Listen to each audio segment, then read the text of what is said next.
মন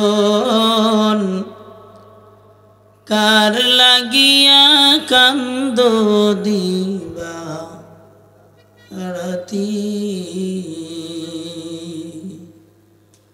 ওরে মন রে কার লাগিয়া কান্দো দিবা রাতি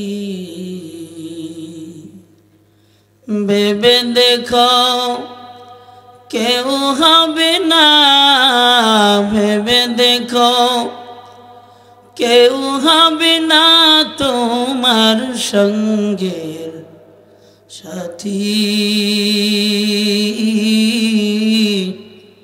কার লাগিয়া কান্দো দিবা রাতি মন রে কার লাগিয়া কান্দো দিবা রাতি আপন আপন বইলা যাদের ভাবছো সারাক্ষণ আসলে তো কেউ নয় তারা কেউ নয় রে আপন আপন আপন বইলা যাদের ভাবছো সারাক্ষণ আসলে তো কেউ নয় তারা কেউ নয় রে আপন আজ না হয় কাল বুঝবা একদিন রে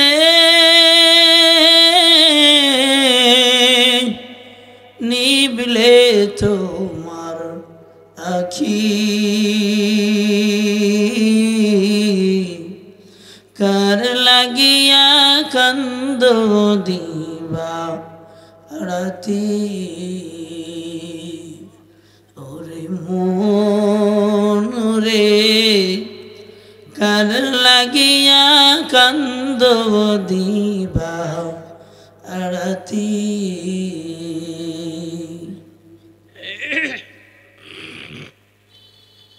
বলেন আলহামদুলিল্লাহ। দক্ষিণ বিদ্যানন্দী তালিমুল কোরআন মাদ্রাসা ও যুব সমাজের উদ্যোগে অষ্টম বার্ষিক ওয়াজ মাহফিল। উক্ত মাহফিলের মহতারাম সম্মানিত সভাপতি সাহেব, প্রধান অতিথি, বিশেষ অতিথিবৃন্দ, উপস্থিত আমার মাথার মুকুট হযরত উলামায়ে কেরাম, উপবিষ্ট মুরাব্বিয়ানে আযম, আজকের আয়োজক আমার কলেজার টুকরা যুবক ভাইয়ারা, পর্দানিশী আমার মা এবং বোনেরা, সবার প্রতি আন্তরিক মোবারকবাদ। এতবার আল্লাহ রাব্বুল আলামিনের শাহী দরবারে হালকা একটু রিভাব কমান, হালকা 10। আল্লাহ জাল্লা শানুর শাহী দরবারে আমরা কালিমাতুশ শুকর আদায় করি যে রব্বে কায়নাত আমাদেরকে মায়া করে দয়া করে মজলিসে পাঠাইলেন, এজন্য আমরা শুকরিয়া তার আদায় করি আলহামদুলিল্লাহ। হালকা মাস্টার বাড়ান, শুধু মাস্টার সেট থেকে হালকা। আসলে আমাদের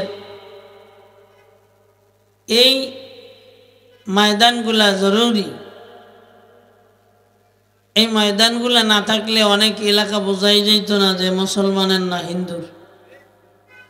কথা বলেন, বোঝা মুশকিল হয়ে যেত। কিন্তু এই আওয়াজ দিয়া, এমন আয়োজন দিয়া বোঝা যায় যে না, মুসলমানরা আছে। বলতে পারেন ভাই কেন?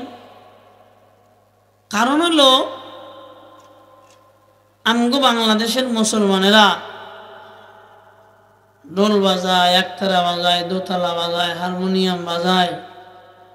এক কথায় হিন্দুদের যত বাদ্যযন্ত্র আছে সব, কথা বলবেন না, কথা বলবেন না, বলেন। মুসলমানেরা বাজায় না ভাই? হ্যাঁ, হিন্দুরাও বাজায়, মুসলমানেও বাজায়। কিরে ভাই, পার্থক্য কি? হিন্দু ফজর পড়ে নাই, তুমিও পড়ো নাই, বরং তুমি আরো নামাজের বিরোধিতা করছো। কথা কেন? একটু জোরে, একটু আপ করেন, জোরে বলেন, ঠিক কি না? আপনারা অনেক নিচে।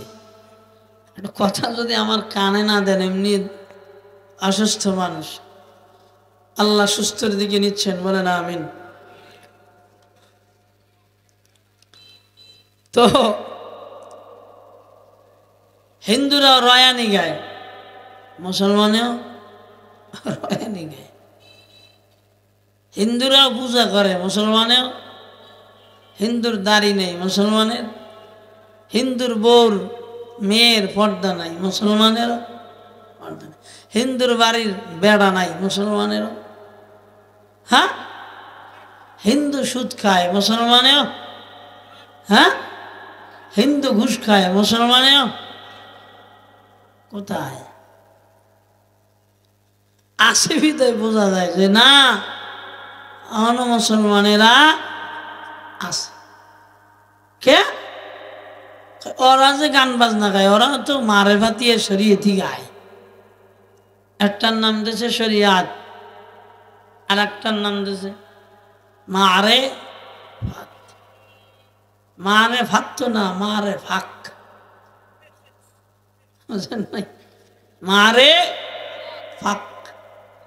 আল মারিফাতু চিনা জানা। মারিফাত দাবি করতে পারে কারা? যারা আল্লাহরে দেখে চিনে ফেলেছে, যারা আল্লাহর ইবাদতের মজা বুঝে ফেলেছে। হেরা কি কয়?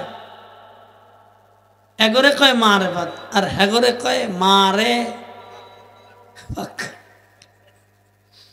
আল্লাহ আমগরে বুঝার তৌফিক দান করেন, জোরে খবর না।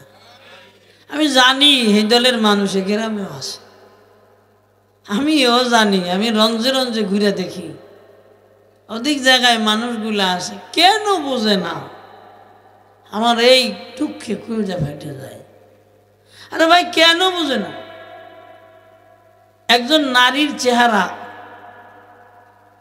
সূরা নূরের ভিতরে আল্লাহ 14 জনের কথা বলছে, মিলায়া জিলায়া 14 নারী, 14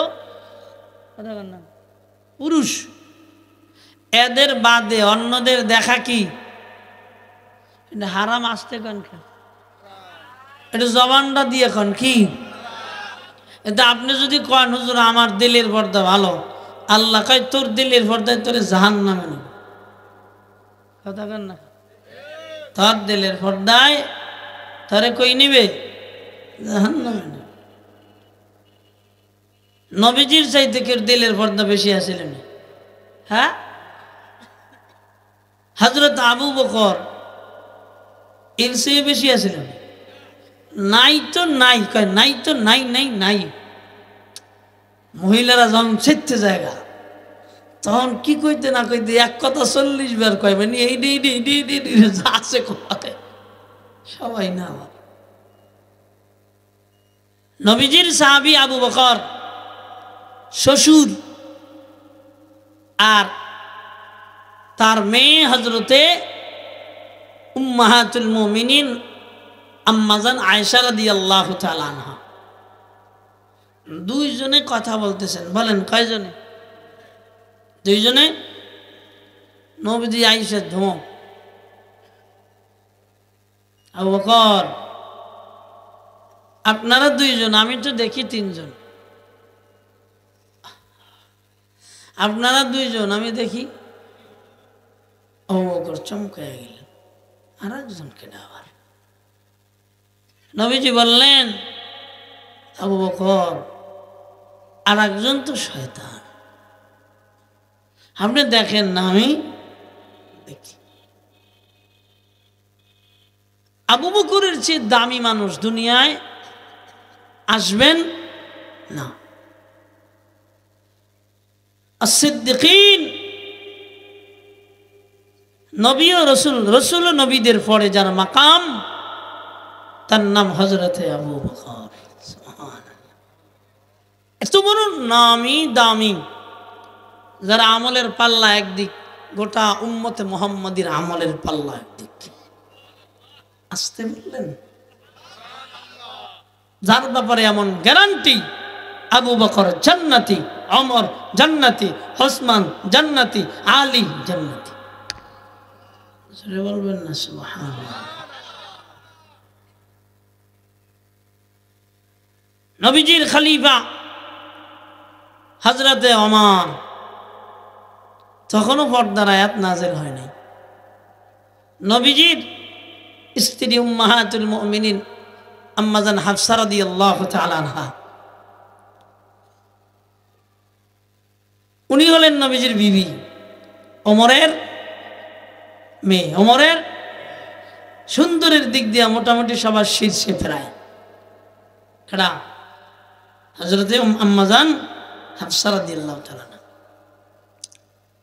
আম্মা জান হাফসা ঘরের বাহিরে আসেন, সাহাবীরা তাকায়া দেখেন এটা হযরত ওমরের কাছে ভালো লাগে না। সুবহানাল্লাহ। ওমরের কাছে তখন পর্দার আয়াত নাজিল হয় নাই। আর আমগো মাইয়া গো কেমনে হাজাইয়া গোজাইয়া একবারে পতিতালয়ের পতিতা বানাইয়া অ্যাডভারেজ দিমু কেমনে? এই জন্য আমরা হয় অনেক গার্টেন, অনেক বিদ্যাপীঠে পর্যন্ত যাই, এলাকার না হইলে বাংলাদেশে তো আছে, কি কোন ঠিক কিনা? হ্যাঁ, হযরত হাফসা রাদিয়াল্লাহু তাআলা আনহা উনি বাহিরে যান, তার আব্বা হযরত ওমরের ভালো লাগে। নবীজিকে জানায় দিলেন, ইয়া রাসূলুল্লাহ, মহিলারা পর্দা করলেই ভালো হইতো। সুবহানাল্লাহ। হযরত ওমরের এই সিদ্ধান্ত আল্লাহ কবুল করে নিলেন। আল্লাহ কোরআনের আয়াত নাযিল করে দিলেন, পর্দার বিধান গোটা নারী জাতি। আল্লাহ কয়, ইয়া আইয়ুহান নাবিয়্যু কুল লি আজওয়াজিকা ওয়া বানাতিকা ওয়া নিসাইল মুমিনিন, নবী আপনার বিবি, আপনার মেয়ে, মুমিনা গোটা দুনিয়ায় যারা, সবাইকে জানায় দেন, ইদনিনা আলাইহিন্না মিন জালাবিবিহিন্না, তারা যেন তাদের চাদর দিয়ে মুখের কিয়দাংশকে ঢেকে নেয়, পর্দার ভিতরে চলে যায়। কিরে বাবা, এখন যদি কেউ বলে হুজুর গো মন বালা নাই, জন্য যা মন চাই তাই কয়, তুমি মনে করবা তুমি যে হিজলাও না বেড়াও না, এ জাতি জানে। কথা কয় না? এ জাতি তুমি হিজলাও না বেড়াও না, মানে তুমিও মহিলা, তুমিও কি? আমি সিলেট থেকে মাহফিল করে নরসিংদী একটা হোটেলে এসে ঢুকছি, আর সামনে তাকায় দেখি মেকআপ করা একটা মহিলা, এই বাবরি। তো এখন তাকাইতেও ভয় লাগে, আবার তাকাইলে গোনা হবে। সুন্দর, দাড়ি নাই, মোছ নাই, কিচ্ছু নাই, একবারে সফা জফা নাই, বলতে নাই কিছু। আমিও ভয়তে চাই না। এখন এক পর্যায়ে আমার সালাম দিয়ে আলিস, রাত বাজে 3টা ফেলাস, জবাব দিলাম। এখন দেখি বেডা গো কণ্ঠ, তো মনে মনে করলে ম্যাডাম মনে বেডা হিজলা হবে, কারণ বেডা হিজলার দিক তাকান জায়েজ, বেডি হিজলার দিক মাসআলা বলে তাকান জায়েজ নাই। হ্যাঁ, মাঝে মধ্যে 2-একটা মাসআলাও হল করে যাইন, খালি সুস্বারের দিক খেয়াল করেন না, কথার দিক খেয়াল করেন। আল্লাহ আমাদের কথায় নূর বাড়ায় দেন, আমিনও করবেন না? মারহাবা। তো এখন এক পর্যায়ে আমরা বক্তা মানুষ তো গুতে গুতে বাইর করতে করতে দিয়ে বেড়া, এবার মুখের দিক তাকাইছি, তাকাই দিই মেকআপ মেকআপ পরা কিচ্ছু নাই, মোটামুটি চুলমুল এমন। আর আজকের বেড়ার আর বেডিরে তো একবারে হাফ লেডিস হাফ বেড়া, কি কিছু বুঝেন নাই? বেডিও প্যান্ট পরে, বেড়ায়ও স্বামীও প্যান্ট পরে, আর স্ত্রীও সিনার খাদে। পরে কইলাম ভাই আপনি করেন কি? হোটেলের ক্যাশিয়ার ডাক দিয়ে কই হুজুর সে তো শিল্পী, মারফাতি গান গায়। কথা কয় না, শিল্পী মারফাতি গান গায়।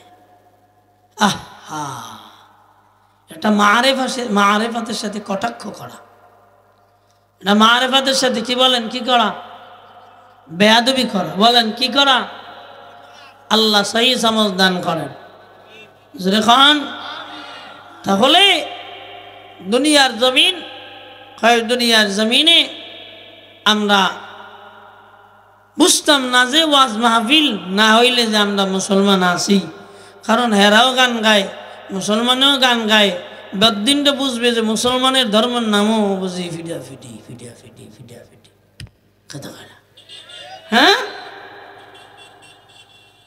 এটা অসার বাক্য। ومن الناس من يشتري لهو الحديث ليضل عن سبيل الله بغير علم ويتخذها هزوا। ও বাবা, আল্লাহ জানা দেয় দুনিয়ার কিছু বান্দারা দুনিয়ার জমিনে গান বাজনা গায়িকা নায়িকা করে।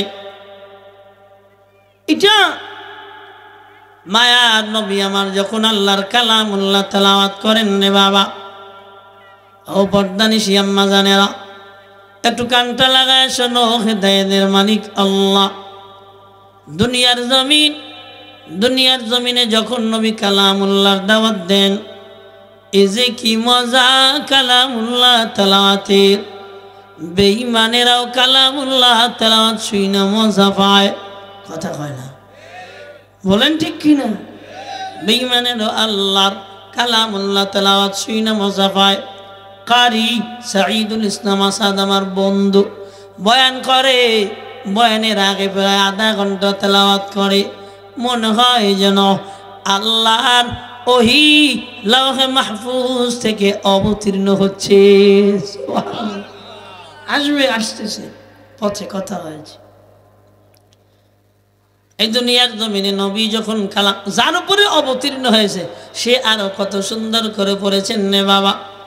আমার নবীর কণ্ঠ খারাপ না, আমার নবীর চেহারা সুদর্শনতাও খারাপ না, আমার নবীর ব্যবহার আচারও খারাপ না, কিছু আমার নবীর খারাপ ছিলেন না।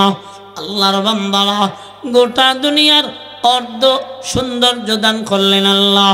ইউসুফ পয়গম্বরকে কয় আমার মায়ার নবীকে কত ডুব দিলেন, কয় আমার মায়ার নবীর সঙ্গে কোনো তুলনা চলে না। সুবহানাল্লাহ বলেন না? আমার মায়ার নবীর চেহারার দিক তাকাইলে বেঈমান মুমিন হয়ে যেত, আমার মায়ার নবীর আওয়াজ শুনলে বেঈমান মুমিন হয়ে যেত। নবীজি আমার হারম শরীফের নিকটে বৈশা আল্লাহর কালামুল্লাহ তেলাওয়াত করে। এত মধুর শ্রুতি আওয়াজ আবু জাহেলের ভালো লাগে না। ডাক দেয়া বলে, ও পৃথিবীর আগন্তুক হজ্জে বাইতুল্লাহ মুসাফিরেনা, ওই কাবার চত্বরে একটা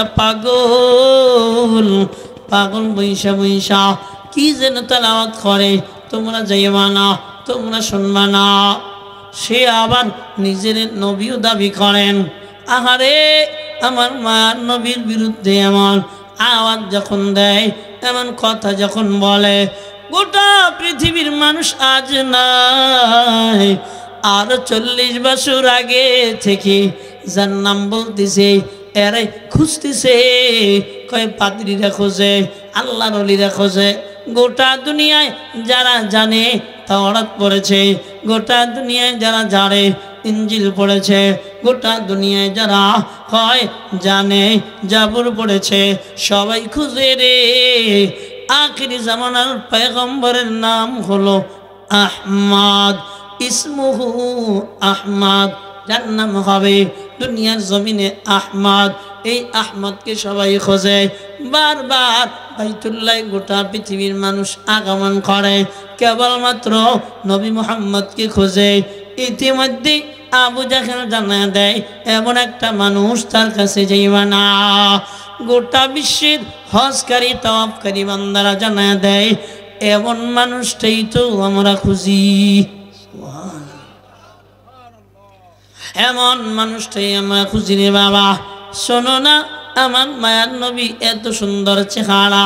আবু জাহিল কয় পাগল, জোরে কবেন না।